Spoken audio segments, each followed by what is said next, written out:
नमस्कार दोस्तों, मैं धर्मराज कुमार अपने YouTube चैनल जीएस से प्रारंभ जीएस विद धर्म में आपका स्वागत करता हूं। दोस्तों, आज का हमारा टॉपिक है भारतीय संविधान की प्रस्तावना। आज हम लोग प्रस्तावना के बारे में पूरे विस्तृत रूप से जानेंगे और इसको समझेंगे। उस प्रस्तावना में कौन कौन सी बातें हैं, कौन कौन सी बातें कहाँ से ली गई है, उसको भी जानेंगे हम लोग। और प्रस्तावना हमें क्या कहना चाह रहा है, क्या बताना चाह रहा है, उसको भी हम लोग विस्तृत रूप से जानेंगे दोस्तों। तो सर्वप्रथम हम लोग प्रस्तावना को पहले देखते हैं दोस्तों। प्रस्तावना क्या है? तो देखिए, यही हमारे भारतीय संविधान की प्रस्तावना है।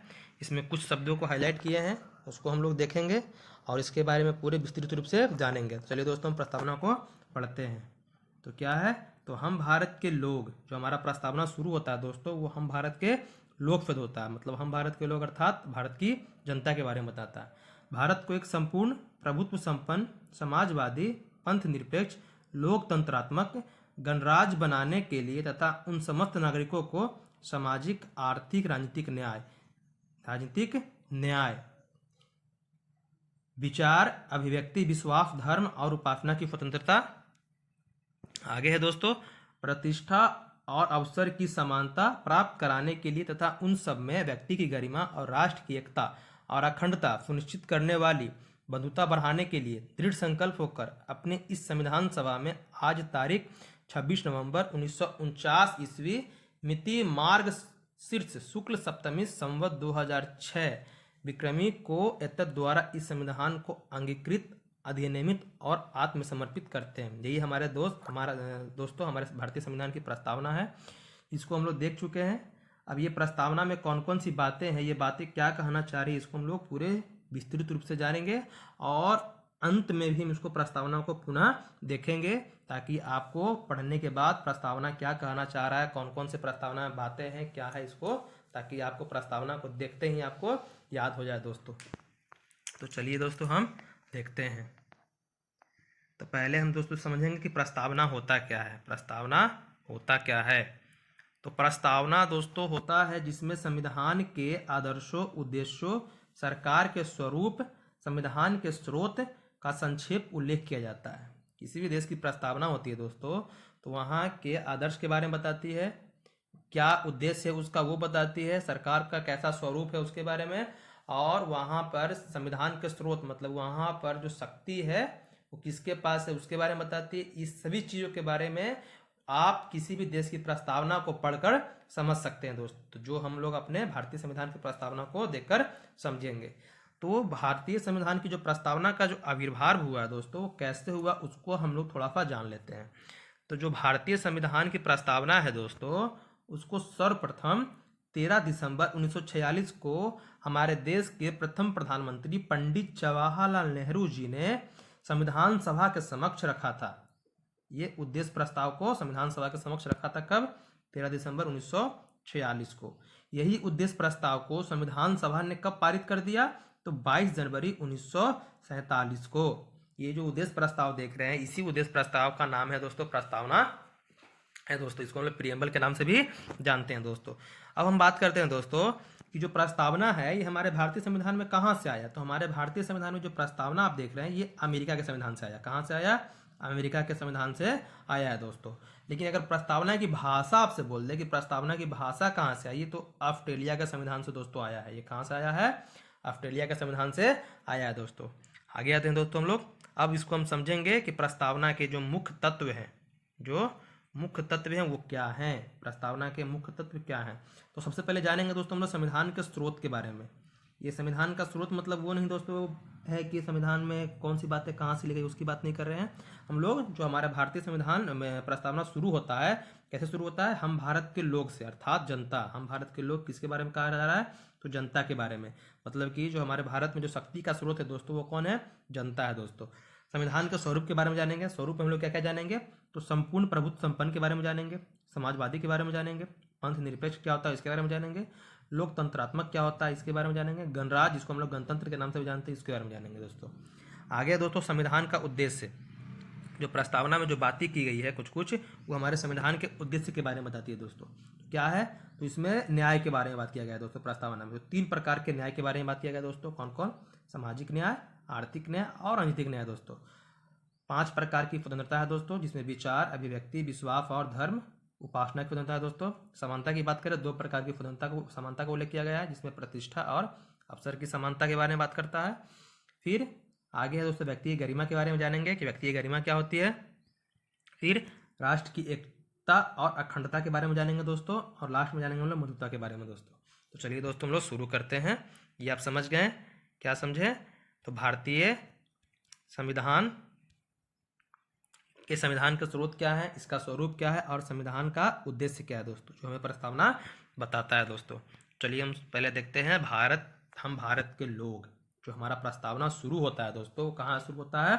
हम भारत के लोग से। बहुत बार ऐसे क्वेश्चन बन चुके हैं जब आपसे पूछ जाता है कि हमारा प्रस्तावना की शुरुआत कैसे होती है, तो हमारे प्रस्तावना की शुरुआत कैसे होती है? हम भारत के लोग से। हम भारत के लोग अर्थात दोस्तों किसके बारे में कहा जा रहा है? ये हमारे भारतीय जनता के बारे में कहा जा रहा है दोस्तों। किसके बारे में कहा जा रहा है? भारतीय जनता के बारे में दोस्तों। इसमें क्या है दोस्तों? इसमें है भारतीय संविधान भारतीय जनता को समर्पित है। मतलब जो हमारा संविधान है दोस्तों, किसको समर्पित है? तो भारतीय जनता को समर्पित। अर्थात दोस्तों कि जो हमारा संविधान है, जो हमारे संविधान को जो शक्ति प्रदान की गई है दोस्तों, वो किससे प्रदान की गई है?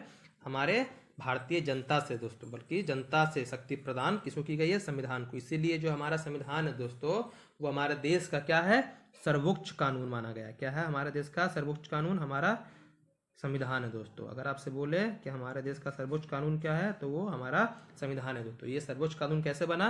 तो भारतीय जनता द्वारा बना है दोस्तों। किसके द्वारा बना है? भारतीय जनता। मतलब कि हमारे देश में जो शक्ति का स्रोत है दोस्तों, वो कौन है? तो वो जनता है। वही जनता क्या किया है? अपनी पूरी शक्ति किसको प्रदान कर दी है? तो संविधान को प्रदान की है दोस्तों। आगे आते हैं दोस्तों। आगे है आपका संपूर्ण प्रभुत्व संपन्न। ये संपूर्ण दोस्तों कभी कभी इसी को सार्वभौमिक लिखता है, याद रखिएगा। कभी कभी आपसे सार्वभौमिक पूछता है। संपूर्ण प्रभुत्व संपन्न। अब ये क्या होता है? संपूर्ण प्रभुत्व संपन्न का मतलब होता है दोस्तों कि क्या है, आप किसी भी चीज़ को लेकर के, मान लीजिए कोई भी आप निर्णय लेते हैं, निर्णय को लेने में क्या है? आप स्वतंत्र है। तो फिर तरह से हमारा भारत है वो अपने आंतरिक एवं वैदेशिक जो बाहरी है मामलों में निर्णय लेने के लिए क्या है? वो स्वतंत्र है। वो बल्कि किसी भी बाह्य शक्ति के दबाव में आकर के अपना निर्णय नहीं ले सकता है दोस्तों। संप्रभु का मतलब होता है, मान लीजिए कि आप ही हैं, आप मान लीजिए किसी के दबाव में आकर के कोई निर्णय ले रहे हैं, तो मतलब आप संप्रभु नहीं है। तो उसी तरह से हमारा भारत है वो क्या है? संपूर्ण प्रभुत्व संपन्न है। हमारा भारत अपने आंतरिक निर्णय को लेने के लिए और वैदेशिक निर्णय को लेने के लिए क्या है? वो स्वतंत्र है दोस्तों। अगर हम आंतरिक निर्णय की बात करें तो ये आंतरिक निर्णय क्या होता है? तो इसमें दोस्तों आपकी राजनीतिक, आर्थिक, सामाजिक और धार्मिक जो मामले हैं, इसमें जो भी बातें की गई है, जो भी कानून बनाना है या जो भी नियम बनाना है, इसको बनाने के लिए भारत क्या है? स्वतंत्र है दोस्तों।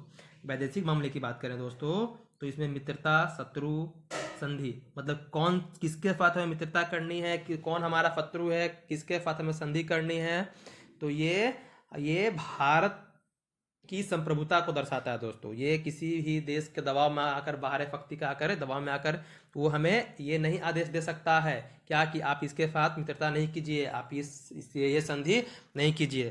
बल्कि हम लोग क्या है? संप्रभु हैं। भारत क्या है? संप्रभु है। भारत किस देश के साथ क्या करना चाहता है, वो स्वतंत्र निर्णय लेने के लिए क्या है दोस्तों? स्वतंत्र है दोस्तों। आगे आते हैं तो यह समझ गए क्या है संपूर्ण प्रभुत्व संपन्न क्या होता है। संपूर्ण प्रभुत्व संपन्न मतलब कि आप अपने डिसीजन को लेने के लिए क्या है? आप स्वतंत्र हैं दोस्तों। आगे आते हैं दोस्तों। आगे है आपका समाजवादी। समाजवादी तो आपको बता दें कि हमारे संविधान की जो मूल प्रस्तावना थी, इसमें यह शब्द नहीं था दोस्तों। इसको कब जोड़ा गया था? तो इसको 42वां संविधान संशोधन कब हुआ था? 1976 में। तब इसको क्या किया गया था? हमारी प्रस्तावना में जोड़ा गया था दोस्तों। ये समाजवादी क्या होता है दोस्तों? समाजवादी का मतलब होता है दोस्तों समानता। किसकी बात करता है? समानता की बात करता है दोस्तों। तो आपको पता है समाज मतलब होता है दोस्तों लोगों का समूह। जहाँ पर लोगों का समूह होता है उसी समाज कहते हैं। और समाज में दोस्तों एक वर्ग के लोग नहीं रहते, हर वर्ग के, हर जाति के, हर संप्रदाय के लोग रहते हैं। उनका धर्म सब कुछ क्या होता है? अलग अलग होता है। कुछ उच्च वर्ग के लोग होते हैं, कुछ निम्न वर्ग के लोग होते हैं। तो ये समाजवाद को ही दर्शाता है दोस्तों। अब ये क्या है? तो समाजवादी व्यवस्था के अंतर्गत दोस्तों क्या होता है? जो संपत्ति का केंद्रीकरण को रोकना है दोस्तों। क्या करना है? संपत्ति का केंद्रीकरण को रोकना है। मतलब किसी एक व्यक्ति के पास संपत्ति जमा होने नहीं देना है। जो वंचित वर्ग है दोस्तों, जो क्या समाज के वंचित वर्ग है, उनका कल्याण करना है दोस्तों। अगर हम बात करें जो हमारे भारत में कौन सी समाजवादी है, तो हमारे भारत में दोस्तों लोकतांत्रिक समाजवाद को पोषक है दोस्तों। हमारा भारत कौन सा समाजवाद को अपनाया है, तो लोकतांत्रिक समाजवाद को अपनाया दोस्तों। इसकी विचारधारा सबसे पहले किसने दी थी, तो ये नेहरू जी की विचारधारा है दोस्तों। किसकी है, नेहरू जी, मतलब पंडित जवाहरलाल नेहरू की विचारधारा है दोस्तों। यही लोकतांत्रिक समाजवाद क्या है, हमारे देश की मिश्रित अर्थव्यवस्था को बनाता है दोस्तों। हमारे देश की अर्थव्यवस्था कैसे बनाता है, मिश्रित बनाता है। मिश्रित का मतलब होता है दोस्तों, हमारे देश की जो अर्थव्यवस्था क्या है, मिश्रित है। मतलब इसमें आपका सार्वजनिक मतलब जो गवर्नमेंट है वो, और जो आपके निजी हैं, क्या है, निजी जो प्राइवेट है वो, उनका क्या है, सह-अस्तित्व है। आपस में क्या है, सह-अस्तित्व, मतलब दोनों हैं हमारे देश में, क्या है, दोनों हैं, उनके सह-अस्तित्व के बारे में बात करता है ये मिश्रित अर्थव्यवस्था। मतलब कि हमारे देश में सरकारी भी है और प्राइवेट है, दोनों का क्या है, मिलीजुली लेकर के हमारी अर्थव्यवस्था चलती है दोस्तों। तो ये हमारा क्या है दोस्तों, समाजवाद के बारे में यही बात है दोस्तों।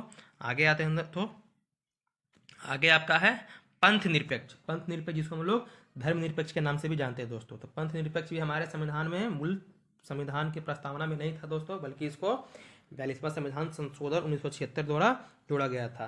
तो ये पंथ निरपेक्ष क्या करता है, तो पंथ निरपेक्ष का मतलब होता है धर्म और राजनीति को क्या करना है, अलग रखना है दोस्तों, अलगाव के बारे में। अर्थात कोई भी राज्य अपने किसी विशेष धर्म को राजकीय धर्म का दर्जा नहीं दे सकता है दोस्तों। मतलब कि हमारे देश में आपको पता है कि एक धर्म के लोग निवास नहीं करते हैं, अलग अलग धर्म के लोग क्या करते हैं, निवास करते हैं। तो कोई भी राज्य अगर कहेगा कि हिंदू धर्म क्या है, हमारा राजकीय धर्म है, या मुस्लिम धर्म क्या है, हमारा राजकीय धर्म है, तो ऐसा नहीं है दोस्तों। हमारे देश की हर एक जनता क्या है, किसी भी धर्म को अपनाने के लिए, मानने के लिए, उसमें जो भी जिस तरह से विधि विधान उसको करना है, उसको करने के लिए क्या है, स्वतंत्र है दोस्तों। बल्कि वो सरकार के दबाव में आकर के किसी भी विशेष धर्म को अपना नहीं सकती है दोस्तों। तो वही बता रहा है कि राष्ट्र का कोई राजकीय धर्म नहीं है दोस्तों। वही क्या, पंथ निरपेक्ष होता है दोस्तों, जिसको हम लोग धर्म निरपेक्ष के नाम से भी जानते हैं। आगे आते हैं दोस्तों, आगे क्या है आपका, तो आगे आपका है लोकतंत्रात्मक, मतलब जिसको हम लोग डेमोक्रेटिक कहते हैं। आपको पता है कि हमारा भारत क्या है, एक लोकतांत्रिक देश है दोस्तों। मतलब कि जो शासन संचालन की शक्ति है वो किसके पास है, तो जनता के पास है दोस्तों।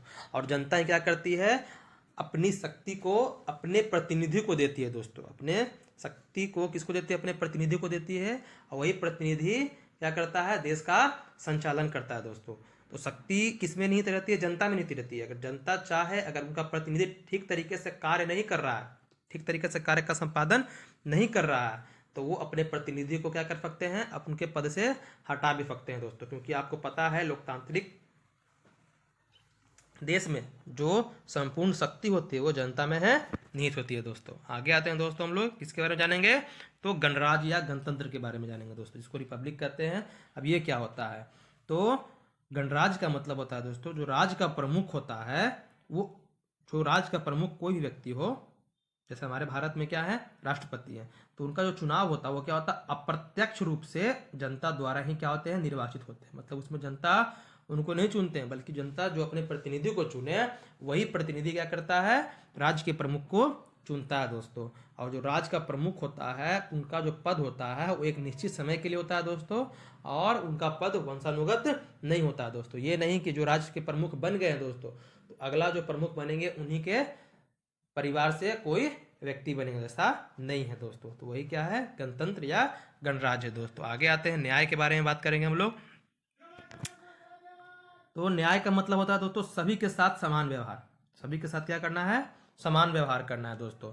तो यहाँ पर हम बताएं आपको कि हमारे भारतीय संविधान में कितने प्रकार के न्याय की बात की गई है, 3 प्रकार के न्याय की बात की गई दोस्तों। कौन कौन, तो सामाजिक न्याय, आर्थिक न्याय और राजनीतिक न्याय। अब ये क्या होता है दोस्तों, सामाजिक न्याय क्या होता है, आर्थिक न्याय क्या होता है और राजनीतिक न्याय क्या होता है।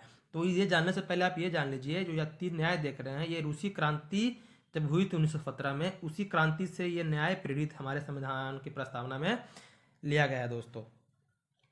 तब ये सामाजिक न्याय क्या होता है, तो सामाजिक न्याय का मतलब होता है दोस्तों कि समाज के जितने भी व्यक्ति हैं, जितने भी वर्ग के व्यक्ति हैं, सभी के लिए समान व्यवहार। मतलब सभी के साथ क्या होना चाहिए, समान, या वो अलग धर्म का हो, लिंग का हो, संप्रदाय का हो, जाति का हो, तो सभी के साथ क्या होना चाहिए, एक समान व्यवहार होना चाहिए दोस्तों।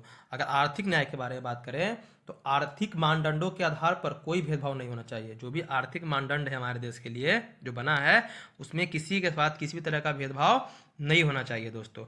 अगर राजनीतिक न्याय के बारे में बात करें, तो राजनीतिक न्याय का मतलब होता है दोस्तों सभी को समान राजनीतिक अधिकार मिलना चाहिए। किसको, सभी को समान राजनीतिक अधिकार मिलना चाहिए। किसी विशेष वर्ग को ज़्यादा अधिकार न मिले या किसी को कम अधिकार नहीं, बल्कि सभी को एक समान रूप से अधिकार मिलना चाहिए दोस्तों।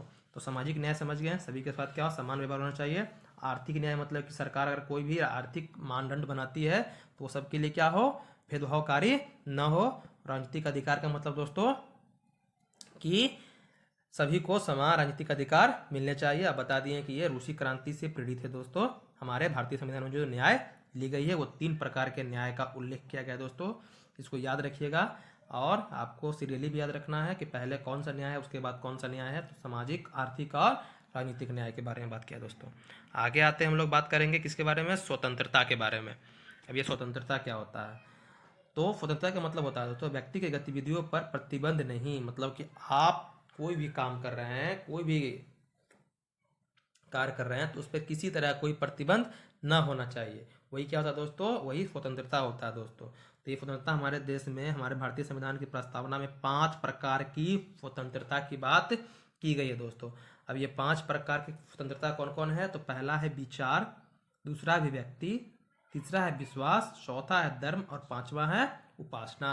अब इसको हम समझते हैं कि ये विचार की स्वतंत्रता क्या है, अभिव्यक्ति की स्वतंत्रता क्या है, विश्वास की क्या है, धर्म क्या है, उपासना क्या है। तो आपको बता दे, विचार का मतलब होता है दोस्तों कि समाज में बदलाव लाने के लिए, अगर आप समाज में बदलाव लाना चाहते हैं तो बदलाव लाने के लिए अपनी राय व्यक्त करने के लिए क्या है, आप स्वतंत्र हैं। मतलब कि बोलने के लिए स्वतंत्र हैं। मतलब आपका जो विचार है, अगर समाज में किसी तरह कोई बदलाव लाना चाहते हैं, परिवर्तन लाना चाहते हैं तो आप अपनी राय रख सकते हैं। आप बोलने के लिए क्या है, स्वतंत्र हैं दोस्तों। अभिव्यक्ति का मतलब होता है दोस्तों किसी भी माध्यम का इस्तेमाल करके जो भी सूचना हो या विचार हो उसकी तलाश करना, उसको प्रसारित करना दोस्तों। अभिव्यक्ति का मतलब होता है क्या, किसी भी माध्यम का इस्तेमाल करके, मतलब आप किसी भी तरह का माध्यम का इस्तेमाल करें, या आप लिखित रूप से अपना माध्यम में दें या आप मौखिक रूप से दें, किसी भी तरह का माध्यम का उपयोग करके आप क्या कर सकते हैं, तो आप अपने विचारों का प्रसार कर सकते हैं दोस्तों। विश्वास का मतलब होता है दोस्तों, विश्वास, धर्म और उपासना की बात करें तो ये आप पालन करने का उसको दोस्तों अधिकार है दोस्तों। मतलब वो किसी भी व्यक्ति के दबाव में आकर के ये नहीं अपना सकता है कि हाँ कोई व्यक्ति उसको बोलता है कि आप ये धर्म को अपनाइए, तो ऐसा नहीं है दोस्तों, उसके इच्छा पर निर्भर करता है दोस्तों। तो ये आपकी स्वतंत्रता के बारे में था दोस्तों। उपासना मतलब होता है दोस्तों कि कोई भी आप पूजा पाठ कर रहे हैं, किसकी आप आस्था कर रहे हैं, वही क्या होता है, आपकी उपासना होता है दोस्तों। तो ये 5 प्रकार की स्वतंत्रता है दोस्तों। आगे आते हैं हम किसके बारे में, समानता के बारे में। तो समानता के बारे में बताएं हम आपको कि हमारे भारतीय संविधान में 2 प्रकार की समानता की बात की है। कौन कौन, एक प्रतिष्ठा के बारे में और दूसरा क्या है, अवसर के बारे में। 2 प्रकार की स्वतंत्रता कौन कौन है, एक आपका प्रतिष्ठा है और दूसरा क्या है आपका, दूसरा है आपका अवसर। अब प्रतिष्ठा क्या होता है और अवसर क्या होता है, तो अवसर तो आप समझ रहे हैं कि अवसर मतलब कि अगर सरकार किसी प्रकार का कोई भी कार्य करती है तो उसमें समाज के हर एक व्यक्ति को समान अवसर मिलने चाहिए दोस्तों, ना कि किसी विशेष वर्ग को अधिक और किसी विशेष वर्ग को कम। प्रतिष्ठा का मतलब होता है दोस्तों कि समाज का जितने भी व्यक्ति हैं सभी की क्या होती है, मान, जो मर्यादा होती है, जो स्वाभिमान होता है, वो सबका अपना अपना होता है दोस्तों। वो किसी भी समाज के ऊंचे वर्ग के व्यक्ति में आकर के अपने प्रतिष्ठा को नीचा नहीं कर सकता है दोस्तों। आगे आते हैं बंधुता के बारे में बात करते हैं। बंधुता क्या होता है, तो बंधुता का मतलब होता है दोस्तों लोगों के बीच एकता का भाव जगाना। लोगों के बीच एकता का भाव जगाना मतलब कि हमारे भारत में आपको पता है कि अलग अलग धर्म के लोग रहते हैं, अलग अलग संप्रदाय के लोग, उनकी संस्कृति, भाषा सब क्या है, अलग अलग है, लेकिन फिर भी उनमें क्या है, आपस में क्या करना है, भाईचारे की भावना को जगाना है दोस्तों। आगे आते हैं दोस्तों व्यक्ति की गरिमा। व्यक्ति की गरिमा के बारे में बताएं कि व्यक्ति का गौरव होता है। क्या होता है व्यक्ति का गौरव, मतलब कि व्यक्ति अपने हित के लिए महत्व दिया जाए, हर व्यक्ति को अपने हित के लिए महत्व दिया जाए, इसका वह क्या कर सके, सम्मान कर सके। मतलब हर एक व्यक्ति को अपने गौरव को बढ़ाने के लिए वो जो भी कार्य कर रहा है तो उसको क्या करना चाहिए, सम्मान करना चाहिए दोस्तों।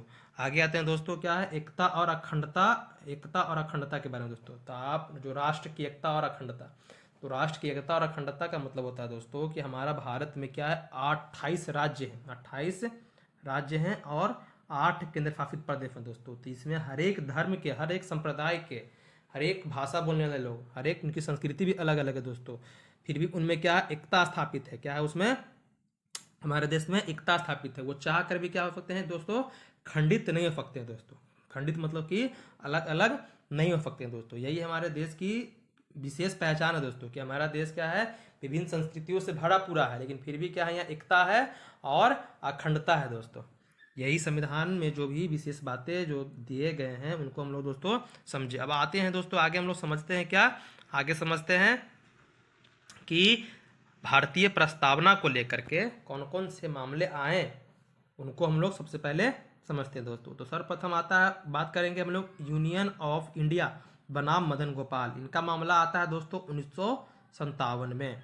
इसमें क्या होता है, आदेश क्या दिया जाता है, इसमें परिणाम क्या निकलता है दोस्तों इसका। तो इसमें कहा जाता है कि प्रस्तावना को न्यायालय में परिवर्तनीय नहीं है, मतलब आप प्रस्तावना को में जो भी बातें हैं उसको आप न्यायालय में ले, उसके आधार पर आप न्यायालय नहीं जा सकते हैं। ये इसमें इतनी सी बात कही जाती है कि प्रस्तावना न्यायालय में क्या है, परिवर्तनीय नहीं है। आगे आते हैं बेरूबाड़ी यूनियनवाद, जो आपका आता है 1960 में। इसमें क्या कहा जाता है, तो इसमें कहा जाता है दोस्तों कि प्रस्तावना को इसमें क्या कहा जाता है कि संविधान का अंग नहीं माना जाता है। इसमें साफ कह दिया जाता है कि प्रस्तावना क्या है, संविधान का अंग नहीं है। तो जब संविधान का अंग नहीं है दोस्तों, तो इसमें क्या कर सकते हैं आप, संशोधन नहीं कर सकते हैं। जो हम लोग भारतीय संविधान के जो अनुच्छेद 368 है, ये इस पर लागू नहीं हो सकता है दोस्तों, क्योंकि इसमें ये प्रस्तावना हमारे भारतीय संविधान का अंग नहीं है। फिर आगे फिर आता है दोस्तों आपका एक गोलकनाथ बनाम पंजाब राज्य, जिसमें सबसे बड़ी जो 11 बेंचों की जजों की बेंच बैठती है दोस्तों, जो 1967 में आती है। इसमें कहा जाता है कि जो प्रस्तावना है संविधान की मूल आत्मा है, ये संविधान को मूल आत्मा मानता है प्रस्तावना को, और साथ ही कहता है कि अस्थाई है और ये अपरिवर्तनीय है, मतलब इसमें आप कोई परिवर्तन नहीं कर सकते हैं दोस्तों। ये गोलकनाथ बनाम पंजाब राज्य कहा जाता है, जिसमें 11 जजों की बेंच बैठती है दोस्तों। फिर आगे आता है जो एक महत्वपूर्ण आपका मामला है दोस्तों, जिसको आप केशवानंद भारती बनाम केरल राज्य, ये आपका आता है 1973 में। कब आता है, 1973 में आता है दोस्तों। इसमें सबसे आज तक की सबसे बड़ी जजों की बेंच बैठती है। कितने जज, तो 13 जजों की बेंच बैठती है दोस्तों। कितना, 13 जजों की बेंच बैठती है। उसके आधार पर फैसला आता है, जिसमें कहा जाता है कि जो प्रस्तावना है वो संविधान का अंग है। क्या है वो, प्रस्तावना संविधान का अंग है और इसमें संशोधन हो सकता है, लेकिन जो मूल ढांचे हैं उसमें कोई परिवर्तन नहीं होगा। मतलब जो प्रस्तावना का जो मूल ढांचा है उसमें आप कोई बदलाव नहीं कर सकते हैं, उसमें संशोधन कर सकते हैं, लेकिन मूल ढांचे को ध्यान में रख करके आप उसको संशोधित कर सकते हैं दोस्तों। ये आपका केशवानंद भारती बनाम केरल राज्य जो आता है 1973 में कहा जाता है दोस्तों। ये चारों आप जो मामले हैं, केस है, उसको आप ध्यान रखिएगा। पहला गोपाल राव का, दूसरा बेरूबाड़ी, तीसरा आप कहा जाता है गोलकनाथ, चौथा ये याद रखिएगा दोस्तों। आगे आते हैं प्रस्तावना, जब ये कह दिया गया केशवानंद भारती में, तो उसके आधार पर ही क्या होता है, सर्वप्रथम एकमात्र जो संशोधन हुआ प्रस्तावना में वो आपका 1976 में हुआ है। कौन सा, तो 42वां संविधान संशोधन के द्वारा प्रस्तावना में अभी तक एकमात्र संशोधन हुआ है दोस्तों, एकमात्र संशोधन, जिसमें प्रस्तावना में 3 नए शब्द को जोड़ा गया था दोस्तों। कौन कौन, तो समाजवादी, पंथ निरपेक्ष और अखंडता को क्या किया था दोस्तों, जोड़ा गया था हमारे भारतीय संविधान में। आपको बताए थे कि हमारे भारतीय संविधान के मूल प्रस्तावना में ये शब्द नहीं थे, बल्कि इसको 1976 में 42वां संविधान संशोधन के द्वारा जोड़ा गया था दोस्तों। आगे आते हैं, हम लोग प्रस्तावना के बारे में कुछ वक्तव्य को जानते हैं, जो अलग अलग व्यक्ति क्या कहते हैं प्रस्तावना के बारे में। तो प्रस्तावना को जन्म कुंडली और जन्मपत्री किसने कहा है, तो के.एम. मुंशी ने कहा। जिस तरह से कोई व्यक्ति का जन्म कुंडली होता है दोस्तों, उसको देख करके लोग उसके भूत भविष्य के बारे में बता देते हैं, उसी आधार पर के.एम. मुंशी का कहना था कि प्रस्तावना क्या है, हमारे भारतीय संविधान की जन्म कुंडली है। मतलब आप प्रस्तावना को देख करके आप ये अंदाजा लगा सकते हैं कि हमारी संविधान की रूपरेखा कैसी है। आगे है दोस्तों, दूसरा क्या है, प्रस्तावना को संविधान की आत्मा कहा। जो प्रस्तावना है वो संविधान की आत्मा किसने कहा, तो पंडित ठाकुरदास भार्गव ने कहा। पंडित ठाकुरदास भार्गव ने संविधान की आत्मा कहा प्रस्तावना को। अगर आपसे पूछे प्रस्तावना के बारे में, अगर आपसे पूछते भीमराव अंबेडकर का नाम लेकर के कि बाबा साहब भीमराव अंबेडकर के द्वारा संविधान की आत्मा कौन है, तो जो आपका आर्टिकल 32 है दोस्तों, संवैधानिक उपचार का अधिकार, वो है। लेकिन जब तक भीमराव अंबेडकर जी का नाम ना ले, तब तक अगर सिंपल पूछ दे कि प्रस्तावना या बोल दे संविधान की आत्मा किसे कहते हैं, तो प्रस्तावना को कहते हैं। किसने कहा, तो पंडित ठाकुरदास भार्गव। आगे आते हैं दोस्तों, प्रस्तावना को परिचय पत्र किसने कहा, परिचय पत्र की संज्ञा किसने दी, तो N.A. पालकीवाला। पालकीवाला ने क्या किया, प्रस्तावना क्या है, एक हमारा संविधान का परिचय पत्र है दोस्तों। तो यही था दोस्तों, आगे हम लोग और देखते हैं। अब बताए थे आपको कि हम लास्ट में अंत में फिर देखेंगे प्रस्तावना को और समझेंगे। अब आइए भारत का संविधान उद्देश्य के बारे में जानते हैं, तेजी से हम लोग समझ लेते हैं 1 मिनट के अंतर्गत। हम भारत के लोग अर्थात जनता, हम बताएं कि भारतीय संविधान में जो पूरी शक्ति प्रदान की गई है, जनता को प्रदान की गई है, और जनता ही क्या करता है, संविधान को एक सर्वोच्च कानून के रूप में हमारे भारत के समक्ष रखता है दोस्तों। उसके बाद बताए थे कि भारत को संपूर्ण प्रभुत्व संपन्न, समाजवादी, पंथ निरपेक्ष, लोकतंत्रात्मक गणराज्य। संपूर्ण प्रभुत्व संपन्न के बारे में बता दिए थे कि भारत क्या है, एक संप्रभु देश है, मतलब अपने आंतरिक एवं बाह्य निर्णय लेने के लिए वो स्वतंत्र है दोस्तों। समाजवादी मतलब समाज में हर एक व्यक्ति रह रहे हैं, उनके साथ एक समान व्यवहार होना चाहिए। पंथ निरपेक्ष का मतलब दोस्तों धर्मनिरपेक्ष जिसको कहते हैं, ये हमारे संविधान में जोड़ा गया था, ये दोनों शब्द 42वें संविधान संशोधन के द्वारा। पंथ निरपेक्ष मतलब कि हमारे देश में जितने भी धर्म के लोग रह रहे हैं, या जितने भी लोग रह रहे हैं वो क्या हैं, वो अपने धर्म को अनुकरण करने के लिए किस तरह से उनका विधि विधान है वो अपने करने के लिए स्वतंत्र है। वो किसी भी दबाव में आकर के क्या कर सकते हैं, राज्य सरकार के दबाव में आकर करके वो किसी भी धर्म को अपना नहीं सकते हैं। साथ ही साथ कोई भी राज्य किसी विशेष धर्म को राजकीय धर्म का दर्जा नहीं दे सकता है दोस्तों। लोकतंत्रात्मक बता दिए थे कि हमारा देश क्या लोकतांत्रिक, एक लोकतांत्रिक देश थे, मतलब कि जो पूरी शक्ति है वो भारतीय जनता में नहीं थे दोस्तों, और वो अपना प्रतिनिधि को पूरी शक्ति दे करके देश के संचालन के लिए सौंप देती है दोस्तों। गणराज्य मतलब गणतंत्र, कि हमारा देश क्या है, गणतांत्रिक देश है दोस्तों। यहाँ पर जो मुखिया होते हैं, जो राज्य के प्रमुख होते हैं, वो जनता द्वारा अप्रत्यक्ष रूप से चुने जाते हैं दोस्तों। आगे क्या है, आगे है आपका बनाने के लिए तथा उन समस्त नागरिकों को सामाजिक, आर्थिक, राजनीतिक न्याय। बता दिए थे न्याय कितने प्रकार के, तो न्याय आपका 3 प्रकार के, लाइन से याद रखिएगा। ये भी जो शब्द है इसको भी याद रखिएगा आप सीरियली के। पहले कौन है, तो पहला संपूर्ण प्रभुत्व संपन्न है, फिर समाजवादी है, पंथ निरपेक्ष है, लोकतंत्रात्मक है, फिर गणराज्य है। उसी तरह से यहाँ भी याद रखिएगा न्याय के बारे में, सामाजिक, आर्थिक, राजनीतिक न्याय के बारे में बता दिए थे क्या होता है, समाज में सभी लोगों के साथ एक साथ व्यवहार हो। आर्थिक न्याय मतलब कि जो भी सरकार आर्थिक मानदंड बनाती है वो सबके लिए भेदभावकारी ना हो। राजनीतिक न्याय मतलब कि सभी व्यक्तियों को एक समान राजनीतिक न्याय अधिकार मिले दोस्तों। उसके बाद बताएं विचार, अभिव्यक्ति, विश्वास, धर्म और उपासना की स्वतंत्रता, जिसमें बता दें कि 5 प्रकार की स्वतंत्रता की बात की गई। कितने प्रकार की, 5 प्रकार की। ये हो गया आपका 3 प्रकार का। आगे है प्रतिष्ठा और अवसर की समानता। समानता बोलेगा तो आपका 2 प्रकार का दोस्तों। आगे आते हैं आपका प्राप्त करने के तक उन सब में व्यक्ति की गरिमा मतलब व्यक्ति का गौरव दोस्तों। व्यक्ति की गरिमा मतलब व्यक्ति का गौरव। राष्ट्र की एकता और अखंडता। अखंडता ही बता दिए थे आपको क्या है, हमारा देश अखंडित है, मतलब कि अखंड है, उसको कोई भी चाह के भी उसको बांट नहीं सकता है दोस्तों। और ये हमारे भारतीय संविधान में मूल प्रस्तावना में नहीं था, बल्कि इसको 42वां संविधान संशोधन द्वारा जोड़ा गया था दोस्तों। सुनिश्चित करने वाली बंधुता मतलब वही भाईचारा दोस्तों। बढ़ाने के लिए दृढ़ संकल्प होकर अपनी इस संविधान सभा में, अगर आपसे बोलेगा प्रस्तावना को किसने अपनाया, तो प्रस्तावना को संविधान सभा ने अपनाया दोस्तों। आज तारीख 26 नवंबर, कब अपनाया, तो 26 नवंबर 1949 ईस्वी को एतद द्वारा इस संविधान को अंगीकृत, अधिनियमित और आत्मसमर्पित करते हैं दोस्तों। तो याद रखिएगा। उसके बाद देखिए नीचे 2 पॉइंट दिया है जो संशोधन हुआ था हमारे प्रस्तावना में, जिसमें 3 शब्द जोड़े गए थे 1976 में 42वें संविधान संशोधन के द्वारा, जिसमें पहला था प्रभुत्व संपन्न लोकतंत्रात्मक गणराज्य के स्थान पर प्रस्थापित किया गया था। और संविधान में जो 42वां संविधान संशोधन 1976 में हुआ था, इसमें राष्ट्र की एकता के स्थान पर प्रतिस्थापित किया गया था दोस्तों। तो ये आप याद रखिएगा।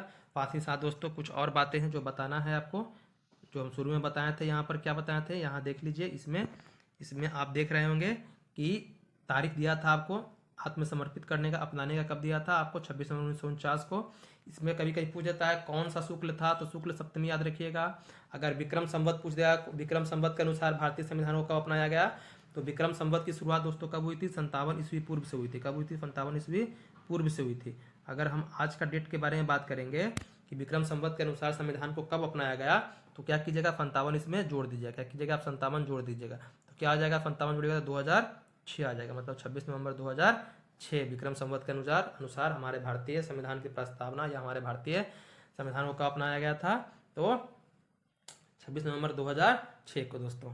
तो यही बातें हैं दोस्तों, याद रखिएगा। और ये विशेष क्या है कि आप इसको क्रमबद्ध याद रखिए। क्रमबद्ध याद रखने से क्या होगा, आपको कैसा भी क्वेश्चन आए तो उसको आप आसानी से बना सकते हैं दोस्तों।